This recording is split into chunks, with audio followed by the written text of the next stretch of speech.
Hello, everybody. Good morning, good afternoon, good evening, good night, depending upon where you are. Welcome you to this wonderful session. My name is Professor Cihan Çobanoglu. I would like to just introduce our speakers and also our organization with you in just a second. So welcome to the General Data Protection Regulation webinar. We have two wonderful speakers today, Dr. Sachiko Scheuing, and I hope I'm saying it right because a lot of people cannot say my last name. And Dr. Outi Niininen.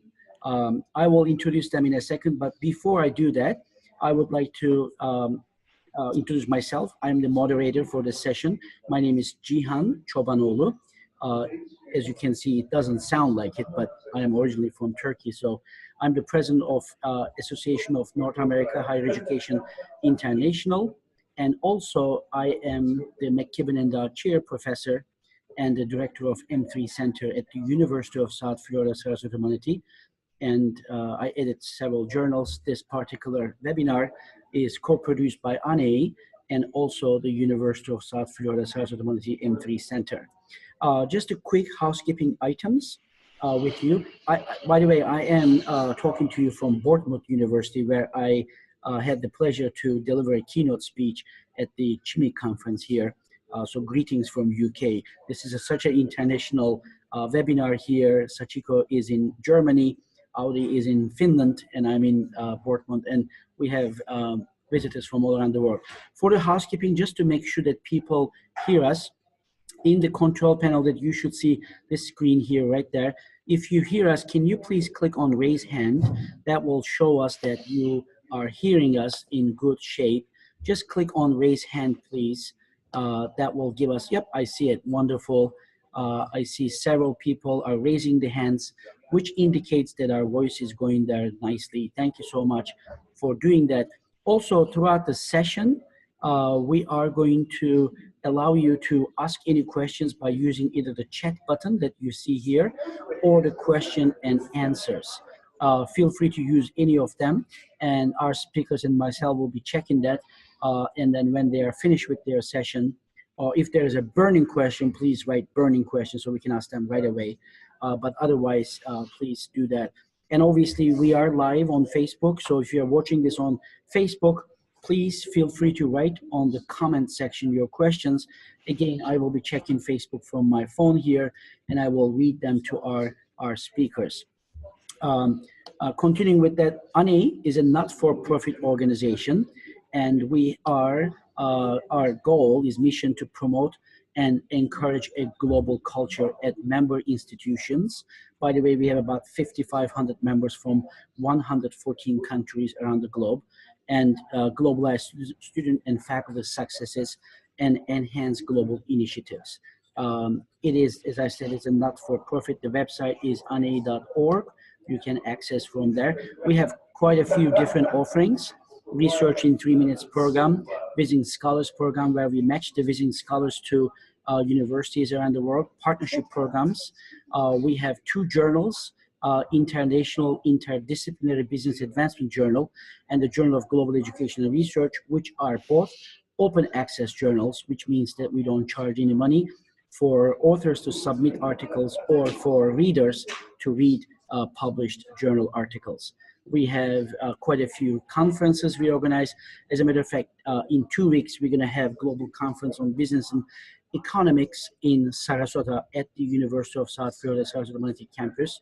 And we had last month global conference on education research at the University of Nevada, Las Vegas. We have awards, distinguished lecture series, and lecture series like this one, which you can access all of the lectures and that we have done free of charge on our website. You can just visit anahei.org/webinars. And also we invite you to be a member. Membership is free.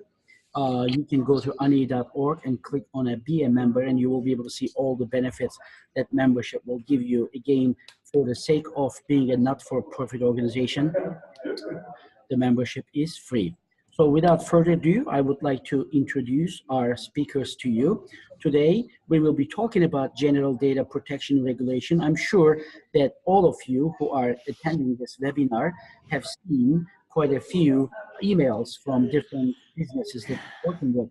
about this. So we'll learn more about this, and majority of the people in this webinar are academic students and professors. So we'll be able to look at this from that perspective also, to what we can tell our students and also how it can impact us.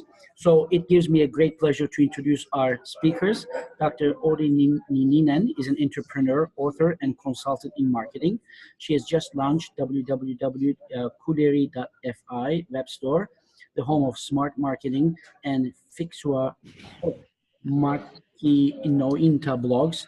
As you can fix it a little bit later. Sorry about mispronouncing some of the terms there. Blogs as a digital touch point for her mainly B2B enterprise. Kuderi.fi also sells limited product selection directly to consumers. Her research projects have focused on humor, computer, smartphone interaction, crisis management, utilizing social media for research, destination loyalty, destination branding, as well as the Australian short break holiday market, Australian. Her recent research focuses on using psychological principles to engage adult learners in an online learning environments. Outi is also co-editor-in-chief for the new educational journal, Evolving Pedagogy. Greetings from Finland. And also, last but not least, Dr. Sachiko Scheuing is the European Privacy Officer for Axicom, I hope I'm pronouncing it right, a global leader in marketing services and co-chairwoman of the Federation of European Direct and Interactive Marketing Association based in Brussels. With more than 20 years experience in the field of marketing intelligence and as former chief analyst, Sachiko combines theoretical and practical experience of the edtech industry to manage Axicom's European government affairs and compliance. She also provides national and European level advice to clients and colleagues on data protection and privacy matters. Besides FEDMA, Sachiko is active in many European and global privacy and marketing associations as well as think tanks. In the Netherlands, she has been a long-standing board member in charge of the international affairs of the Dutch Association of Data Protection Officers. Representing NGFG, she founded the Confederation of European Data Protection Organization with DPO associations across Europe. It gives me great pleasure to welcome these wonderful ladies to our webinar. Sachiko, the floor is yours. Jihan, thank you very much. Good afternoon, good morning, good evening, wherever you are. I am going to talk about the GDPR today, the law which is going to come into force in 2 days' time on Friday the 25th. And what I will do right now, Outi and myself, we have discussed how best to present. I am going to first of all provide some basic information about the GDPR with a slight emphasis on marketing, since that is my field. And then Outi would take over the floor, and she'll be explaining her situation, and we'll be having some dialogues and questions and answers. So first thing first, I basically summarized this presentation in such a way that all that you need to know about the GDPR is available in 10 slides. I will talk to you about the key provisions of the GDPR, and also at the end, the 5 priorities if you have not made the effort to be compliant yet. You have 2 days. So let me start. The first point, GDPR. Sorry? You mind sharing your screen? Can you see the screen? No? Not yet. If you click okay. Screen. One moment. Okay. Perfect. One moment. One moment. Yeah, it should be. Are you able to see it? Not yet. Did you click on? Not yet. So I'll do it once again. Once again. So here you go. Now it is coming actually. Yep. Okay. Okay, we can see it. Perfect. Thank you. So I was first here, and then I moved on to here, and now I'm in the first slide. So first of all, the basics about the GDPR. It is not that data protection law in Europe is new. there was, or there is a predecessor law, which is called the European Data Protection Directive, which is then from Friday onwards going to be replaced by the GDPR. And the reason why there was this new law adopted in Europe is because it was part of the so-called DSM, or the Digital Single Market. The aim of it is to actually grow and nurture European economic activities, support free flow of data and so on, free flow of goods and services. And the lawmakers has identified that data protection is one of the key issue and a key enabler to realize that goal. So one data protection law in Europe has been the aim all along for the GDPR. Unfortunately, this law, regardless of the fact that it has got so many great elements woven into it, it is more known for its high sanctions.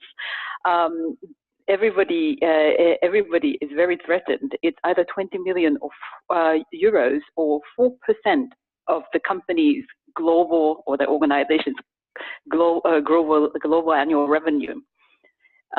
I also usually emphasize the fact that we're here not talking about the global annual profit, but it's about the global annual revenue. So it will hurt. Now, another key issue, and the other reason why this new law is getting so much attention from all over the world, comes from the fact that this law does not know the European borders at its limit. It actually applies to companies all over the world. But then again, not to all companies. Now there are two conditions. If you are offering goods or services to persons in the EU, or if the company is engaged in in monitoring behaviors in the EU, then the law becomes applicable.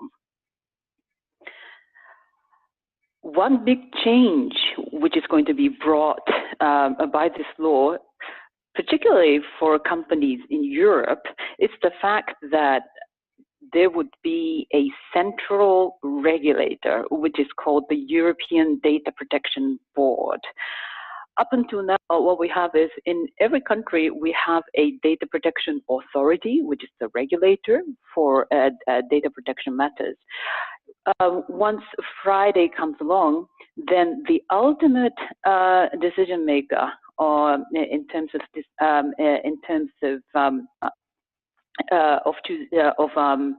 determining the understanding of each and every article would be coming out from the EDPB based in Brussels, and no longer the national level regulator. The regulators will, however, still remain in the respective countries. Let me go on to the key definitions.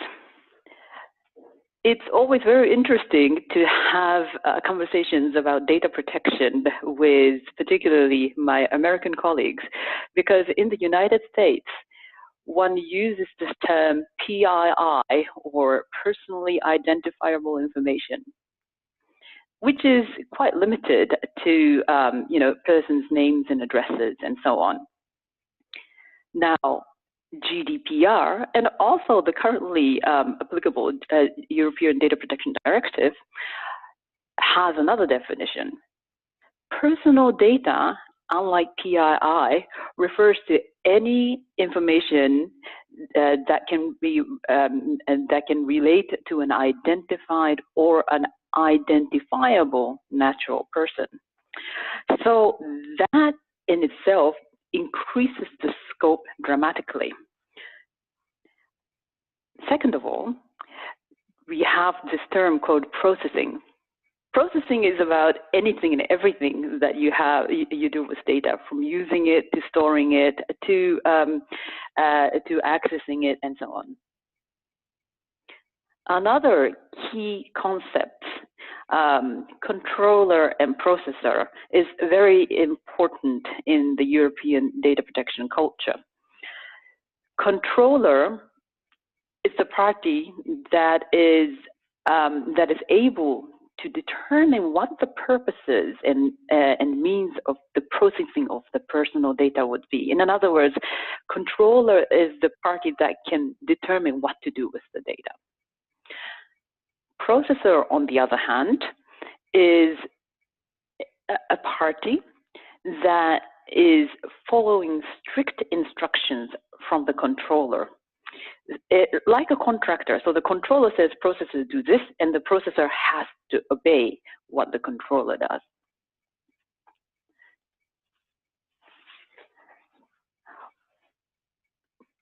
Number 3, here we are talking about how GDPR has fundamentally changed the way data protection is working in Europe. Well, first of all, the accountability principle, a new way of thinking, has been incorporated into this way we work with data. Let me just give you a small background about it. Well, until now, we have been very focused on this way of thinking that is based on informational self-determination. In other words, consent. With consent, we have already seen that in many instances, consumers are asked to say, yes, I agree, or yeah, I tick the box or whatever, whenever they are asked, can we use the data for this and that? Well, that's fine in a way, but of course, there have been complaints. Well, it's annoying. People don't read it. But I think more seriously, by actually being overly reliant on consent, what you are doing is that you are actually shoving the responsibility of a particular action from the organization to the consumer. In other words, if the consumer later on complains about a certain way of the data being handled in a certain way, well, the data controller can come back and say, well, excuse me, but you agreed to it. So one started to realize that, well, this is not really fair, is it? We need to do something about it. Besides, in this era of data and digital inevitability, it is very impractical. So a groundbreaking thinking, and they said, well, why don't we then turn it around? Why don't we make all the organizations responsible for the actions? Accountability. But that doesn't mean that you say, well, you know, I'm accountable, my company is accountable, and that's it. No, you need to prove that your company is accountable in writing in many cases. First of all, a measure that one seriously needs to consider is to appoint a data protection officer. Now, in some cases, you are mandated by the law to appoint a data protection officer, but I highly recommend, even though if you do not have to appoint a data protection officer, to have somebody that is in charge of data protection, a data protection manager or privacy specialist or whoever. It can be an internal person, it can also be an external person, so that you have somebody within the organization who is taking care of data protection happening in the organization. I also go back to the earlier point, the measures taken must be inspectable.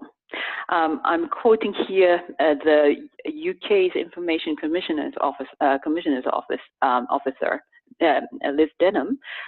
She said once, if I ask to see a company's accountability program and they ask me to come back in 2 weeks, I know they don't have one. What does that mean? You'd better have all the documents prepared already in anticipation.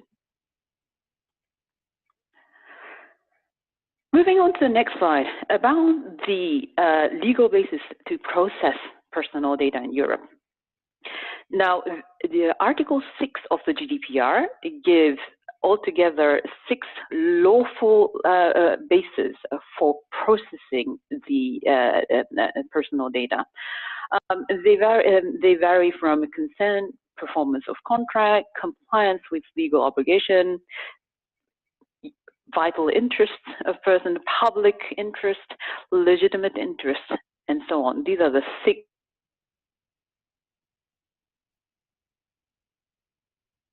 Marketing and advertisement, however, it's very unlikely that we use the bottom 3 legal grounds to process the data. We do need to rely on 3 things: the performance of the contract, consent, and legitimate interest.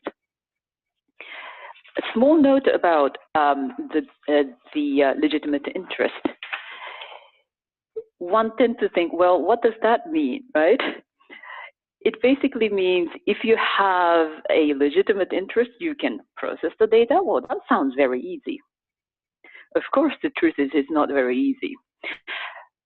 First of all, the company has to have a legitimate interest, like, for instance, growing the business or reaching out to prospects or whatever. And then on the other hand, what you always have to do when you are carrying out, when you're using legitimate interest as the legal ground, is to think, well, what is the interest of the data subject, the person whose data I am going to process? And you do this thing called the legitimate, the balancing exercise, to balance your interest against the data subject's interest. And only if your interest overrides the interest of the data subject, then you can use the legitimate interest as the legal ground. Very important, at least for the marketing point of view, in recital. Recitals are like footnotes, if you want, so of the law that actually explains a little bit about the different articles. Recital 47 says direct marketing may be legitimate interest. In other words, the policymakers have recognized that it is a legitimate interest for businesses to want to grow their companies. Last but not least on this slide, consent has to be unambiguous and affirmative. Legitimate interest, once again, has to be done on the basis of balancing the different interests. And by the way, I have not spoken about this, but there is a category of data that is considered sensitive. They are, for instance, information about health, information about the religion, and so on. Information that one typically that may lead to discrimination. This is how I would phrase it. Those information listed in the GDPR text would require explicit consent for the companies to process. 5th point, data subjects' rights. We have data subjects' rights today, such as notice, so inform people what you're doing with the data, access. We are able to ask the companies, what data they have about us or organizations. We can also ask to correct data, the right to rectification. And we also have the right to object and to erase the data. What is, however, new is this new right called data portability, the right to data portability. It only applies when the data is being collected either via consent or contract. Originally, the thought behind it was that if you are using, for instance, you have an iPhone and you have been downloading music from iTunes or whatever that music store is called on Apple, it's very difficult for you to actually then move on to another phone, which is not an Apple, an Android phone, and because you can't bring the music together with you. So the idea was to make it law so that you are able to move from one supplier to another in different contexts. once again, privacy by design is another very important element of the accountability measures that one can take. Whenever you are developing a new product, developing a new use of data, carrying out new research using data, one must consider all eventualities and build in privacy at the very beginning, or data protection at the very beginning, in the way that you'll be using the data. Number 7, providing transparency. So here, the data subjects or the consumers will actually be able to understand what exactly is going on, so that it would be easier for him or her to decide whether he would like to keep the data being used that way, or whether it should be whether one should request that processing to be stopped. In any case, transparency, I think, is also a very helpful tool, because the more you learn about how companies and organizations are using the data, the more understanding you would have how data is fueling our society today. And also for that purpose, I very much welcome these articles 12, 13, 14, and 15 that is providing the fundamentals in a legal context for transparency. Number 8, risk-based approach and data protection impact assessment. So this is really, this is also a very cleverly thought part of the GDPR. I am very impressed by this.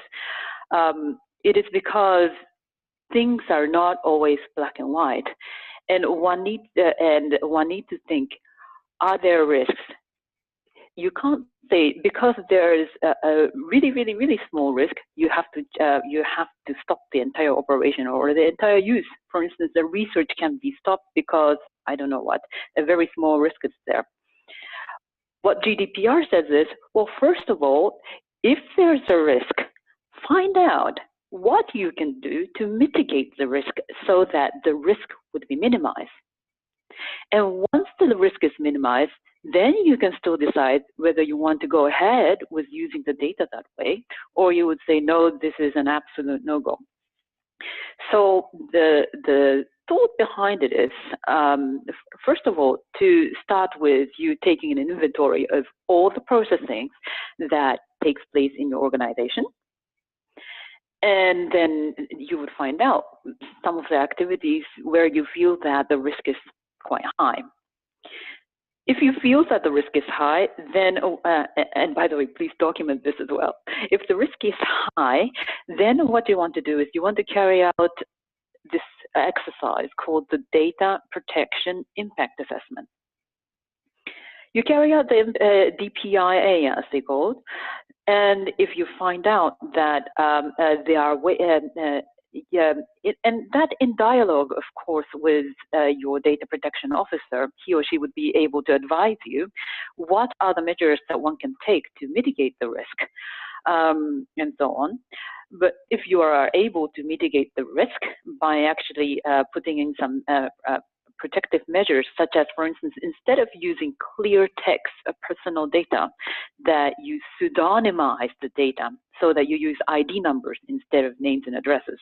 Or, you know, if you're talking about security, perhaps you put a strong firewall in place and so on, and you feel comfortable about it, then one can go ahead with these mitigational activities. However, if you are still uncomfortable, then you have the possibility of contacting the Data Protection Authority and go through the risk assessment activity in that way. So there's this three-step mechanism: take an inventory, assess, you know, whether there is any high-risk activities, then do the DPIA, then you can also consult the data protection authorities. Moving on to the 9th slide. This is the scary bit, I suppose, and this is the teeth of this law. and that is, as it was in the predecessor law of the GDPR, individual litigations is of course there, but there's a new class action litigation possibility, and that is something very, very powerful. In Europe, we don't call it class action, but instead we call it collective redress. And this is not only geared towards the data controller, also processors are regulated directly. And also importantly, if there are multiple parties that are responsible, that are data controllers, then all parties can be held liable for the damage. I said 10, but actually I have one small bonus, because I suppose this is also an area that has been well spoken about, which is profiling. It's any procedure used to assess, classify, and or make prediction about people. And in the marketing context, we often refer to profiling as, say, market segments or segmentation systems and so on, so that one can say, for instance, young people or old people, urban, suburban, or the combination thereof, so that you can be a little bit more effective in where you are investing when you are carrying out marketing campaigns. GDPR is saying that if by the way, here also you have the right not to be subject based on a decision that is solely on automatic processing, including profiling. So you can also say, no, I don't want you to make automatic decisions based on profiling. GDPR also understands that are different types of profiling, different degrees of invasiveness of profiling, and where a consent is definitely required, it is spelled out in Article 22. If the automatic decision that is using a profiling, say credit rating or something like that, and through which you can't get a mortgage, for instance. If that decision actually produces legal effects or similarly significantly affects him or her, then you should certainly have a consent. So not all profiling would require consent, but only those that produces legal effects or similarly significantly affects him or her. And to conclude my presentation, the 5 priorities. This is your way to compliance if you have not started this exercise. Priority number 1, take an inventory. Take a look at what data you have in your organization or in your company. And also, quite importantly, as I understand that many of the participants today are from outside Europe, I think it's a good question to ask, does GDPR apply to my organization? If it does, you have to do the rest of the activities. You have to comply to all the points that are written in the GDPR text. But if you don't, then you don't. But I think it is still a very good thing to be sensitive and also to respect the right to data protection of the data subjects that are kept within your files.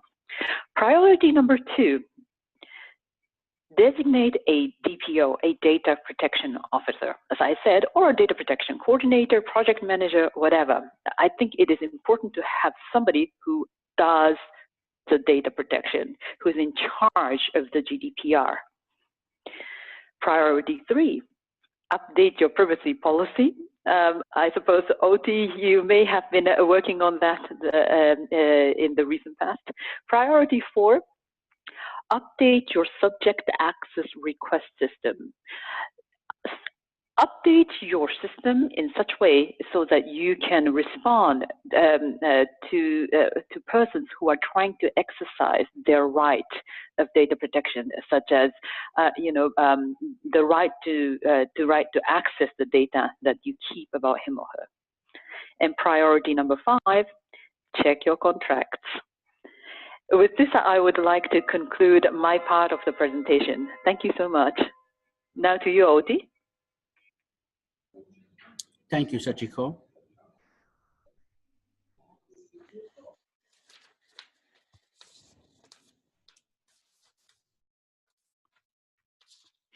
Thank you, Sachiko.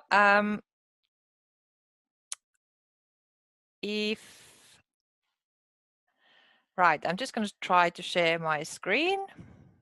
And I have prepared a PowerPoint presentation too. Perfect. And I will tell you when it shows on our screen. Does it show now? Yep, it does.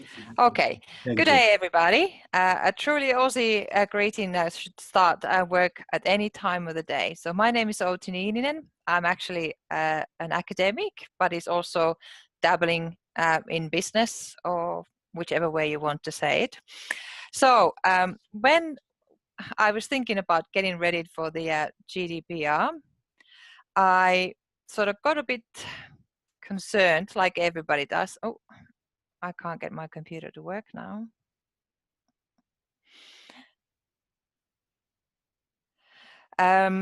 Because it is a very much of in the legal field, Sachiko and I together felt we must include a disclaimer, and this disclaimer actually applies for both our presentations. So we're not lawyers, and we don't wish to suggest that we are giving any legal advice. And for that reason as well, I framed my own presentation in the way that it is a talk of what I did to get ready for GDPR. And I actually have a little online WooCommerce-based store. And for those of you who are not familiar with this, how it works, I've got 2 blogs and a little online store, but I mainly deal business to business. But how I structured it online, there's this software called WordPress, which is a big plugin platform. And on top of that, you can install a WooCommerce, which makes it an e-commerce platform. And then everybody, depends how they want to design their own store and what functions they needs to choose from a wide list of plugins to do a specific function. So you can have a plugin that makes it yellow or whatever. So to keep safe with the legalese, I decided to actually tell you about the track for small business to get ready for GDPR. And in the red, I set my stress timeline. It started by December 2017. I went to a seminar where I quizzed a consultant, and I came home feeling really good. I am well on the track. But I thought, best not do too much yet, because there'll be changes between Christmas and end of May. So February this year, I did my new privacy statement, and after that, or that sort of time, because I belong to many business associations and I'm on several mailing lists to do with small business, I started getting heaps of emails: buy this GDPR training, or buy this expert looking at your paperwork, or buy this privacy statement. And the insecurity level was phenomenal. Then, of course, came the Facebook Cambridge Analytica crisis in March, and that was a sort of a real slap on the face, thinking, oh my God, if the big companies can get it, make a misestimation like that, what chances do I have? And it sort of went into it was like my little 4x4 family vehicle was, somebody put some rocket fuel in it, and it was a real desperation, but do I need to do that too? But May 16th, I sort of got hold of it, everything. I feel pretty good. I'm ready. But then starts the emails coming in: buy this GDPR insurance. And it's another one of these sort of a negative marketing initiatives where they try to create insecurities in the minds of the person of those responsibilities.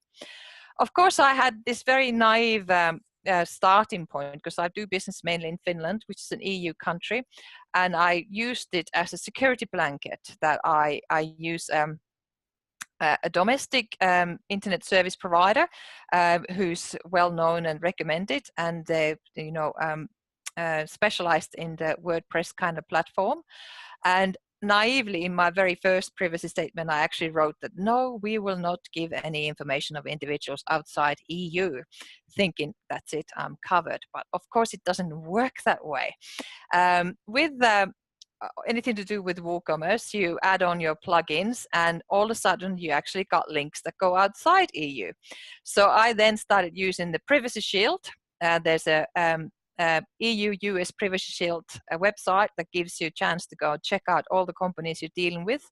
And that's a very good way of checking if you want to do business with somebody outside EU or any of the big organizations, to see how committed they are into the this privacy change.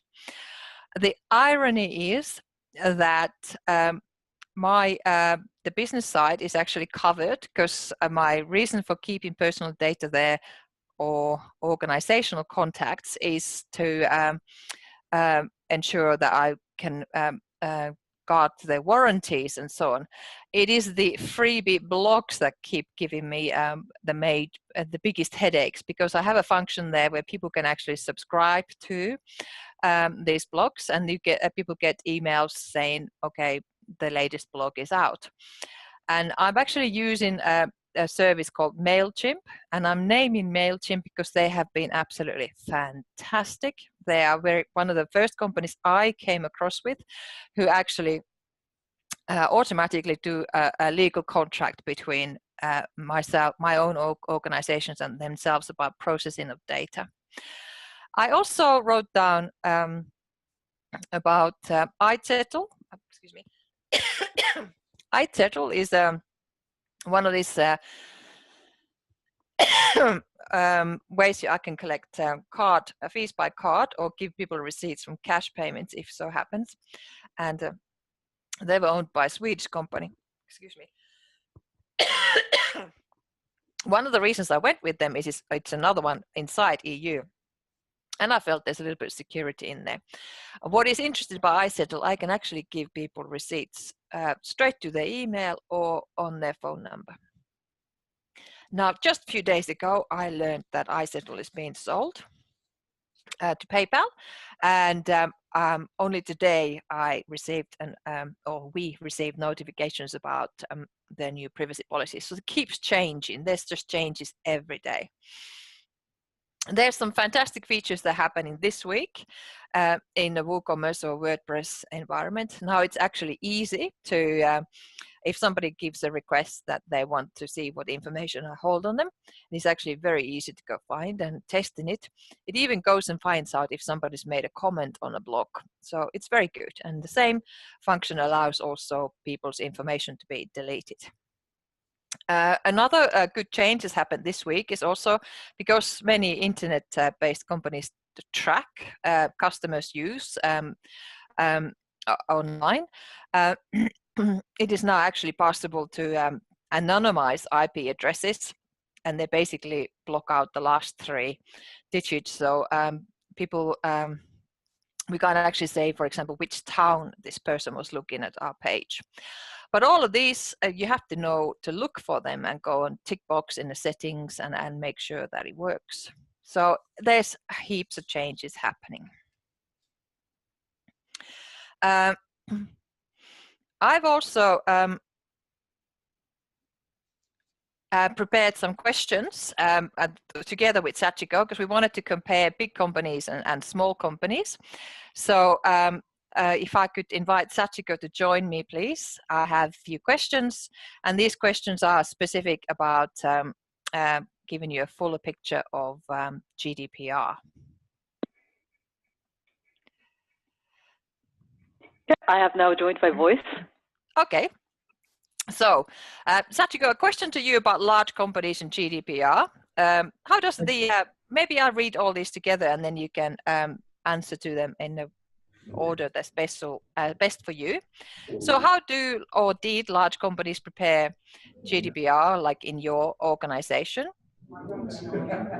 What is a data protection officer? What is this position all about? And why is this accountability principle so important? So let me start from the first question, because this was really a big journey for me, and I think also for my organization, and I think for everybody really in Europe, but particularly for us, because we have been, I personally, if I would talk about that, I have been personally involved in this entire issue of the new data protection law in Europe since 2008, when the first consultation came out. I believe it was around that time. And so since then, my thought was, well, you know, new privacy law is coming. And of course, the law got adopted 2 years ago. And in my organization, we then started immediately to implement that. But the first thing we did was we said, right, let us take a look at the law and see how that translates into our daily operation. We did that. We created this thing called the Data Protection Dictionary, or the GDPR dictionary. But there were certain uncertainties, because usually when you try to when you are complying to the law, particularly in the matter of data protection, there are opinions of the data protection authority, and there are also jurisprudences which you can orient around with. But GDPR being a new law that is not yet that was not yet in effect, we needed to actually, you know, keep our antennas out to find out what the direction, where the directions were going to. It really started rolling, the implementation work, maybe the last year, and it started accelerating more and more towards the middle of last year. One thing I did realize is that to get an organization GDPR compliant is not something lawyers can do.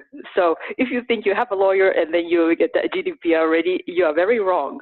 What you really need is a really good project manager who actually makes sure that things are progressing, who actually, you know, checks on people, who would actually follow up on actions and so on. We have this blessing of having a fantastic group of project managers, and this is how we have been preparing to now. It's very interesting though. Senior managers at the C-suite, they are all interested in how far the preparation work has gone to. Does that answer the first question? Yes. Right. So then I now talk about data protection officer. This role, data protection officer, as I mentioned, is not a new law. In some countries, they are already legal provisions that would allow to appoint a data protection officer, but GDPR actually mandates all countries.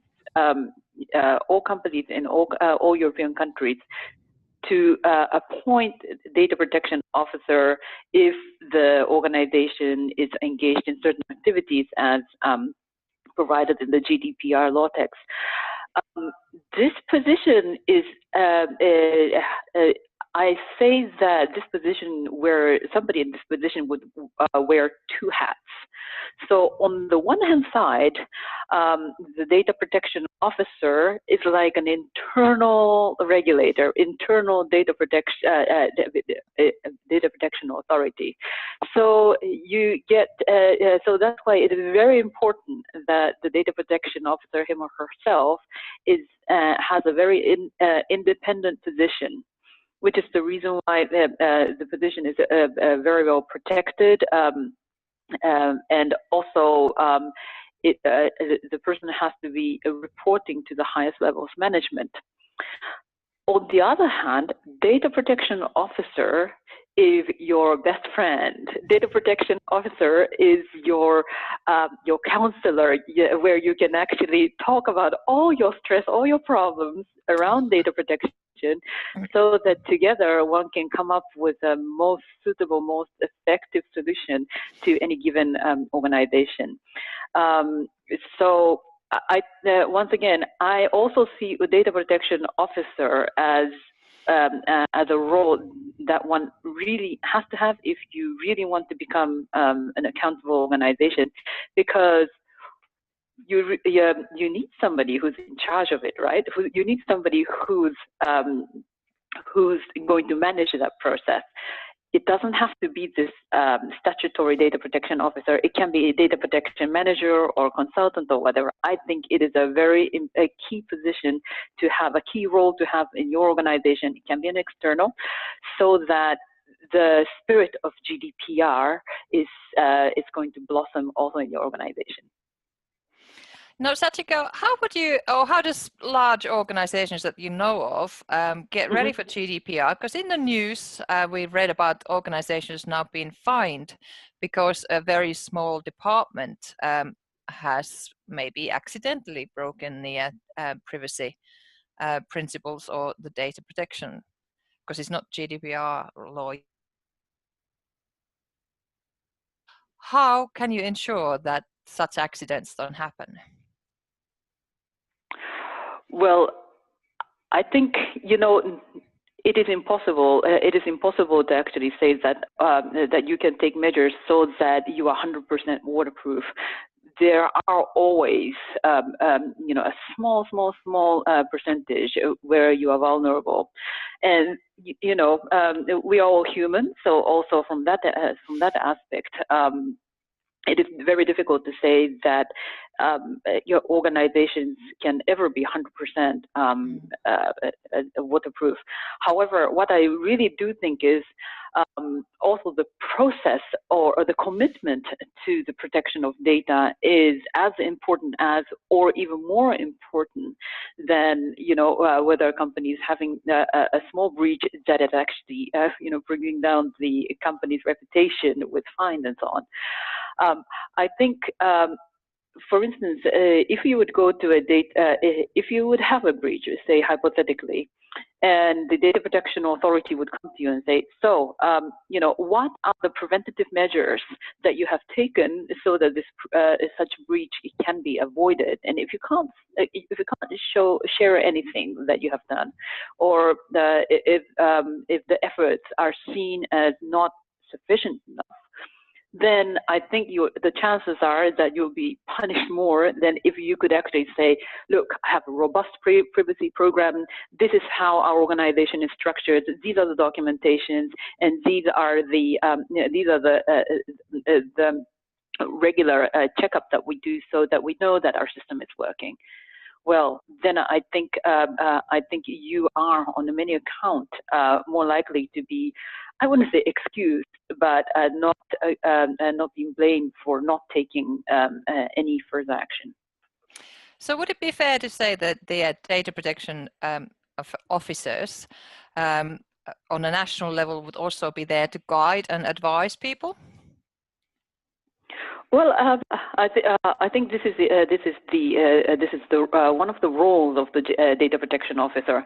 I think they should, and the good thing about having a data protection officer, particularly internal data protection officer, is that unlike data protection authority, data protection officers are embedded in the organization in such a way that they know about what processing takes place, in what context, and what are the things that you need to watch out for, and so on. So this person would have so much more insight of the context of the data processing. And I think, in case there are inquiries from the Data Protection Authority, the DPO would be able to speak the legalese, so the GDPR language, which the Data Protection Authorities would be speaking, but then translating the operational language, the operational from the operational context, which I think ultimately would improve the level of data protection for all concerned. Yes, and also my understanding is that the national boards or organizations charged with GDPR implementation are there to advise. For example, I have contacted our local GDPR and office to ask them questions, and they've been exceptionally helpful. I wanted to also, as an academic, highlight this point that, and it kind of comes together with what Sachiko said earlier, that sometimes it's not enough just to have a legal representative external to your organization to come and prepare your privacy statement. I would relate making or doing the preparation for GDPR and drafting a privacy statement equal to making your own marketing plan or your own business plan.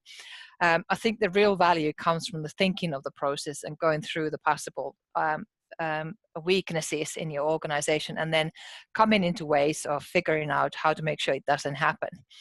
It's a bit like getting that ethics approval for your research project. When you start it, the paperwork looks overwhelming and phenomenal, but once you actually completed it, it is really nice to know that you have that kind of a ethics stamp of approval insurance with you when you go and collect your data. So I think there's definite value there doing it yourself as well. Now, Jihan, are you trying to hasten us on? Not really. I have quite a few questions. I would like to make sure that I have some time to ask them to you, because our presenters have been submitting, audience have been submitting them. Please let me know when you're ready for me to read these questions. Okay.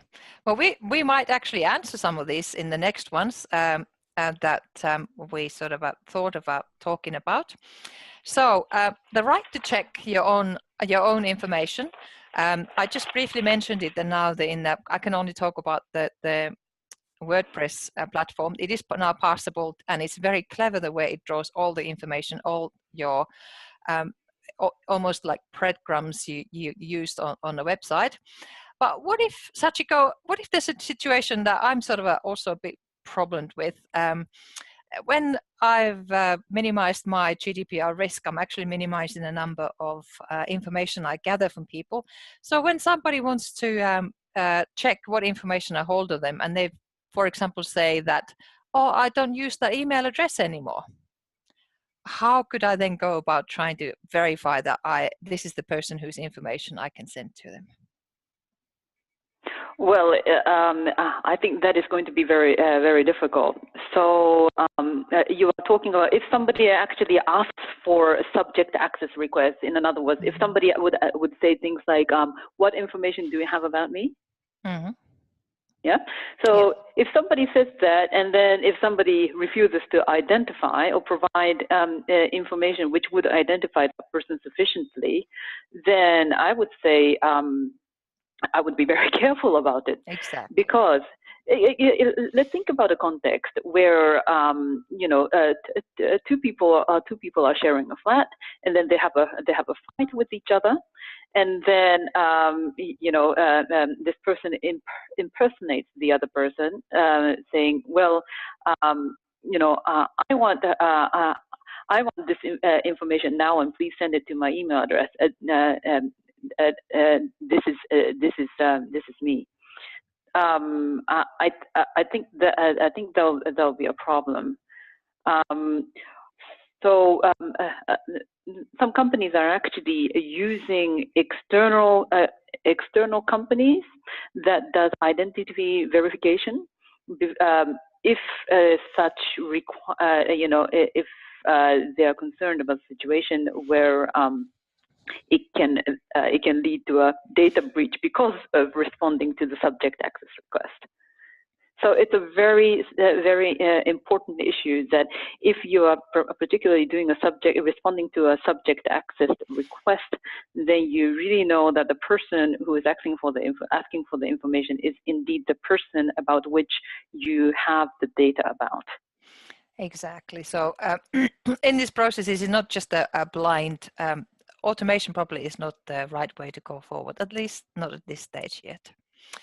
Okay, then I've got questions about organization, because I said earlier that I was using the fact that I was based in EU and I was only dealing with other EU companies that are falsely assumed in the beginning as a security blanket. So one of the issues that comes up in sort of business forums is regularly, I do business outside Europe, and for example, I need to share information with an organization outside EU about my customers because it's essential to their warranty? Or what if somebody wants to go and sell something through, for example, Amazon, eBay? How does this work then with privacy statements? That is very complicated. Let me start with your question about Amazon eBay story. These are this question unfortunately has to be answered by it depends. So first of all, it depends on your capacity. So I don't, because I'm not in e-commerce, I haven't ever sold ever anything through Amazon or eBay. It depends on the agreement that you have with that online platform or the outlet. And if there's a clear agreement that the relationship is owned by Amazon or eBay, and they are the ones who actually have to have the are actually interacting with them, then I think it is fair to say that they should have appropriate privacy agreement, privacy statement, and things like that. But if it is in a construction, say, very hypothetically, another platform where you yourself are actually just renting that place, and it is the consumer would have direct communication with you, and the interface also shows that the privacy statement should be really communicated from your company directly, then that would be the right place to provide this information. However, I think it is a very complicated issue, and it's best to once again think about, if I were the consumer, what would be the most convenient and the most reasonable way for me to obtain this information? I mean, this is apart from the agreement that you would have with such platforms. Yes, and I also like to highlight here transparency. I think it's very important to communicate to your customers how these situations are dealt with right from the beginning, rather than anybody learning about it as a surprise.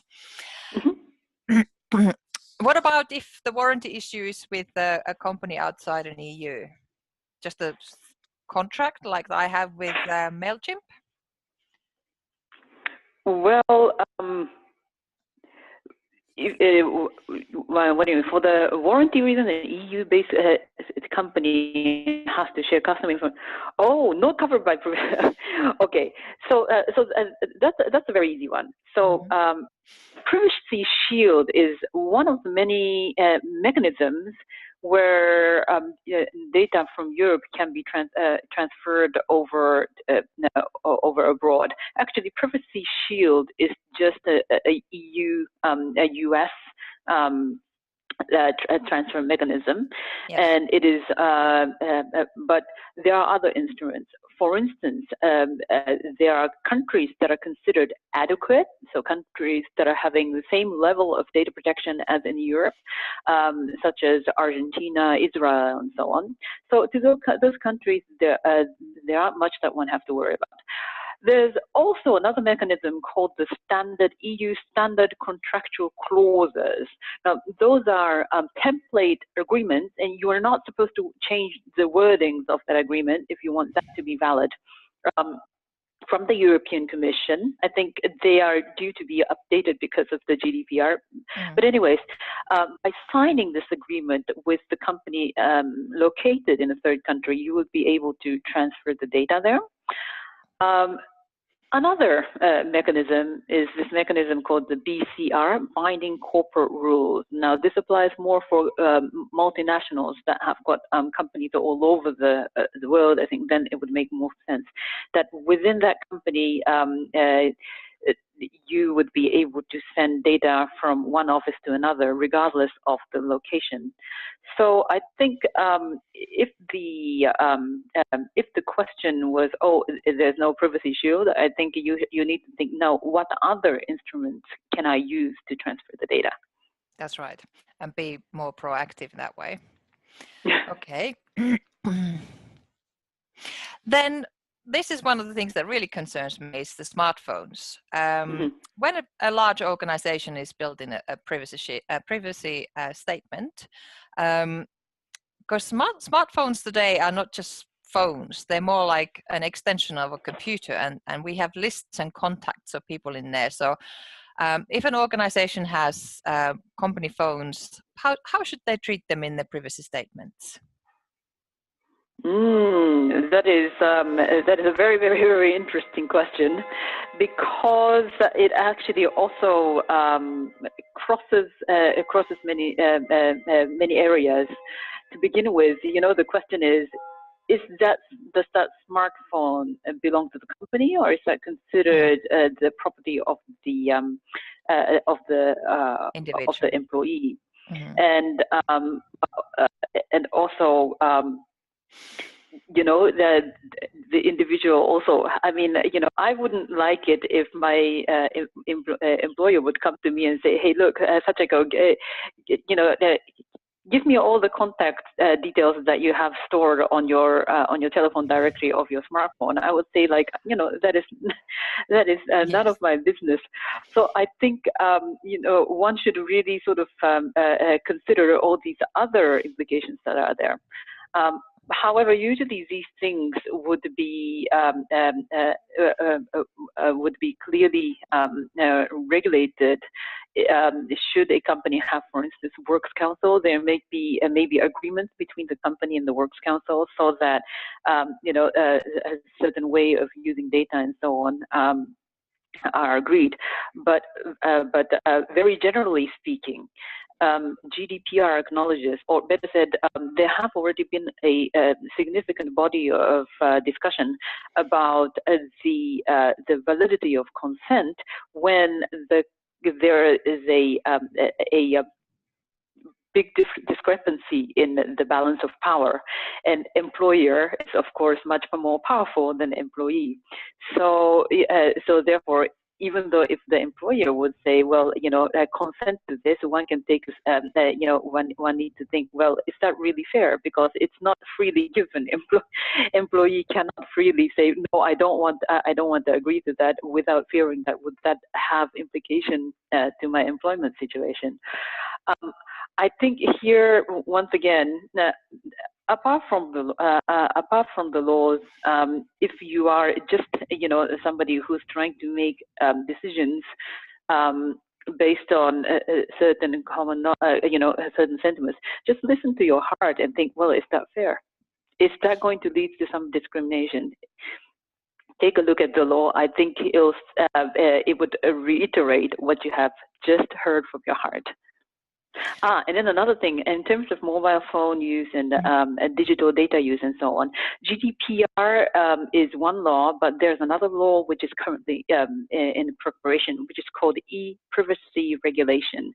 And that covers data protection, but also the right to privacy, privacy of communication privacy. I think the moment that law is adopted, we will know more concretely about what to do, what not to do. Yes, I mean, personally, I'm sort of a bit wary about apps and so on. Okay, what about the future? Internet of Things. One of the things I've discussed often is the Internet of Things, where you can tell your toaster whilst you're in bed still that, I'd like my toaster pop out in 2 minutes time. But one of the issues identified in the earlier developments of Internet of Things is a factory set of username and password which can't be changed. Do you have any concerns about any of these? This is slightly outside of my domain, but that is not quite. Discuss a bit more into this. I'm actually talking about where a small company is running lots of things from, say, one server or one computer, and then this will be a gateway into that very important company network as well. So I wouldn't want to tempt the kids downstairs to consider developing a beautiful career in hacking.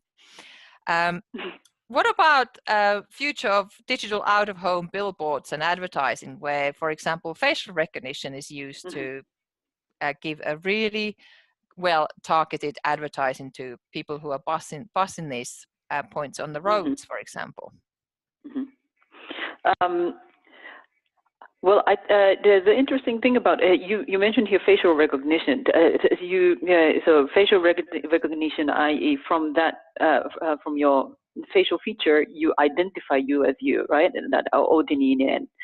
So that requires, according to the GDPR, that requires an explicit consent.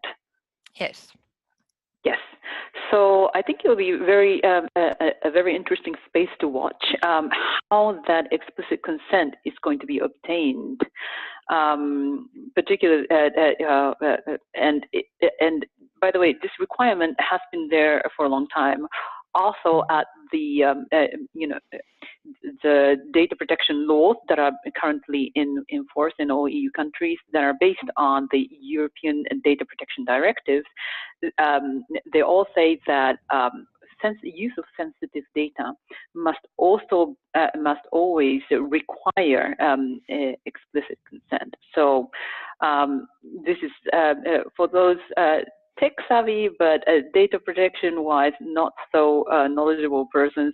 I hope this is a great opportunity to get to know how, or get to understand and find out how best to capture explicit consent in such a context. Coming back to your question about security settings and so on. Now, the provision of data security is also part of protecting the data. And so now, as a responsible organization, one should always consider what technical and organizational measures you are putting in place to ensure that the data is protected. And, having unchangeable passwords and, easily accessible network, I think those things would be problematic. Yes, definitely. Now, I couldn't resist the academic in me. I was reading the local newspaper and I came across this article. It was about building blocks, apartment blocks, where access data or video recordings are used for security of individuals and property and so on. Now, these lawyers were actually suggesting that because of GDPR, these electric log data and video recordings should not be used by, for example, the building superintendent identifying who's leaving rubbish in the corridor, but only in a circumstances where a crime has been reported to the police. There's going to have to be a lot of changing of traditional thinking, would you say, Sachiko? Well, I'm surprised that this thinking was not there before, because, as I repeat, data protection is already law in Europe since the 95 directive. And in some countries, like in France, in Germany, actually the area where I'm living, Hessen, has got the oldest data protection law, which gave birth in the 70s. So, we do have a data protection culture that goes on for decades, and I hope that this GDPR is going to give this this one extra push to bring data protection on the top of mind of more people. That's right. Now that you mentioned about your region and data protection, I also wanted to say to the academics there, if you want to do a sort of big speech about privacy, might want to mention the Australian privacy principles, and I've given a link there where information can be found. It's actually based on a law from 1988, but it was renewed in 2014. Very much similar lines that with the EU one as well. I'm sure there's plenty of these examples to be found around the world. Okay, thank you very much. I hope I've been hopefully offering something additional. Perfect. That's great. Are you ready for some questions now? Yep. Okay. And you may have covered already the answers, but I just want to, for the sake of acknowledging our audience questions, I'm going to ask. And if you want to add anything else, one of you feel free to do so, or one of you just can pick to answer. Somebody asked, is the data protection only for the outsiders, meaning customers, or does it contain also employees? That's a very important question. Of course, it contains, it is applicable to employees. I think it is something that is even more important for employees because in employment context, employers usually collect sensitive information, and that include, for instance, if you're off sick, then that information is quite sensitive. You have been sick that time. You're on maternity leave. That also indicates the condition that you are in. So yes, oh, definitely. Thank you so much for that question. Great. Another one, it's about academic research. So one audience member said how GDPR can affect some types of academic research that use big data. For example, the big data that is extracted from online platforms. He didn't ask this, but I want to add, just because the data is public doesn't mean that we can use it in our research. I'd be, this is venturing towards the legal advice, so I'd be a little bit careful here, but I'd say, for what purpose was the data collected? No, they didn't indicate. If Mustafa, if you are listening, please write on Facebook. I can ask this, but I am assuming that maybe they are referring to, let's say, the TripAdvisor data or the online reviews and other things that are available, basically online. And the names could be identifiable there. Obviously, we don't use the names, but in a qualitative research, you may as well, because it's public. That's true. I think one of the issues here is academic research as such is one of these extra categories, special categories in GDPR, isn't it, Sachiko? And the problem would be, can the person be identified? I think this would be something that the institutional ethics, research ethics committees would have to review their own policies, and I'd use that approval as an insurance then, because if the university stands by a research design, then the university is then taking responsibility for it. Okay, that's great. Another question, I'm just going quickly. This is from the marketing side of the GDPR. What are some strategies to have your subscribers to give consent? This particular person said we have alumni in our email list. Is the question continue? And I guess they want to know what should they do to get people's consent? Because, you know, like I receive also a lot of emails that ask me, and sometimes you don't care too much. It wouldn't bother you to receive the emails, let's say they sent, but you don't necessarily go click that button and check the email. So any advice there from any of you, both of you, or? Well, I think that at the moment, unfortunately, there is no one uniform strategy or uniform answer to that, because the degree of consent that is required for using that for email marketing purposes differs from country to country still. This is the legacy of e-privacy directive, which is currently being negotiated, discussed, so that in the near future we will have a e-privacy regulation. So some clarity would come soon. Talking about the marketing use of data, if I would actually talk specifically about Germany, there is a provision that allows you to use the email addresses without opt-in, provided the fact that you have, you have been transparent or all the rest. If that person has contractual or contractual-like relationship with you. I don't know how that would apply to alumni. Maybe one can say that, well, that person has been a student, i.e. a customer of the institution in the past, and therefore, provided that all the other conditions are met, it would be fine to reach out to that person with commercial messages. But once again, I don't know. Whenever we talk about consent, I think the best thing you can do is make it fun, so that people want to get consent, so that it is attractive, and also that you have you have a good interaction, and also very important is transparency. Just make sure that you're clear and you make sure that it's purpose specific. All the necessary information and conditions of the consent to be met, but make it fun. This would be my advice. That's right. Maybe show the value, right? What you give them so that they will. But I just want to ask one clarification question, Sachiko. You said that customer. So do they have to be buying something from you for you to be under the GDPR? So in other words, if you are not profit and you provide not sell. So here I'm purely referring to the German situation, in which case there are two laws that would be applicable, i.e. the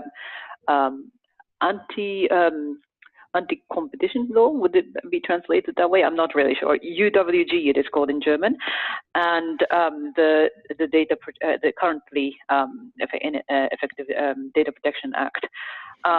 The UWG actually governs that part, and it says it's either contractual or contract-like relationship, which means which does not necessarily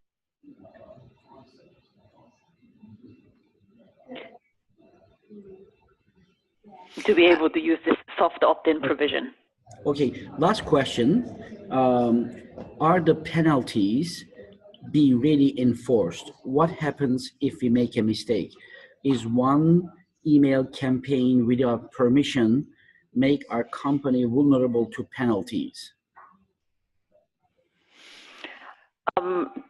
Theoretically, penalties are there. So theoretically, yes, that would make yourself vulnerable. But once again, I do believe that data protection authorities would actually be communicating with you if you have made a breach, or if you have actually made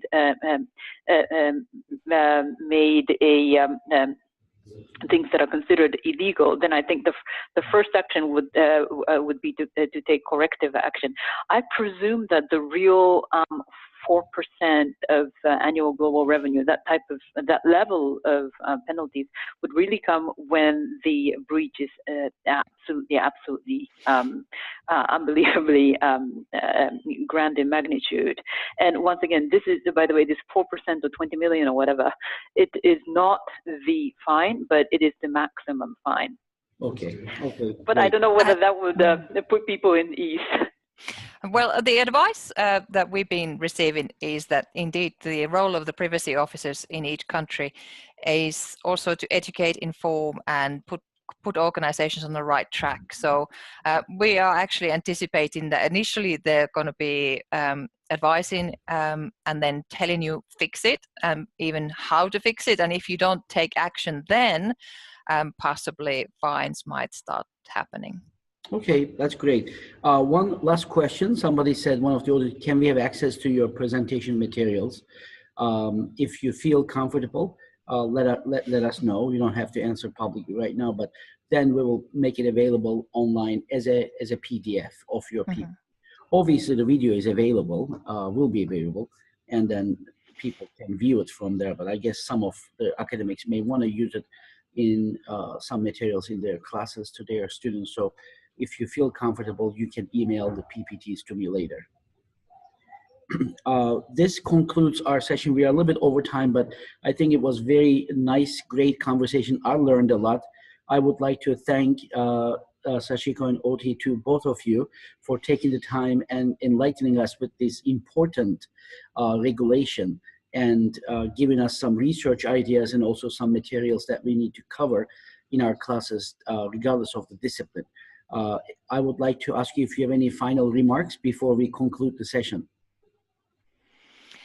Well, I've been in touch with some organizations with mailing lists, email mailing lists, go back many, many years. And these people were concerned, how do I know if somebody is an EU based or not? And they actually resolved this problem by starting a second database where they then added the individuals whose permissions consent they actually explicitly got, and then started cleaning the database in that way of contacts for people who no longer wish to be part of the mailing list. So organizations are going to extreme measures to comply to this new regulation. But I also think it is very good to bring it on top of the mind of everybody. Great. Wonderful. Sachiko, anything from you? No, well, apart from the fact that I would really like to thank you and ANAHEI for inviting us to have this great conversation, and looking forward to joining you some other time in the future. But thank you very much for the opportunity. Thank you. Thank you. I also would like to thank you one more time, and our audience on Facebook and also coming here. Would like to wish you a good night, good evening, afternoon, morning, wherever you might be. Hopefully watch us at anahei.org for our future webinars. Have a wonderful night, everybody. Thank you. You too. Thank you. Yeah, thanks. Bye-bye.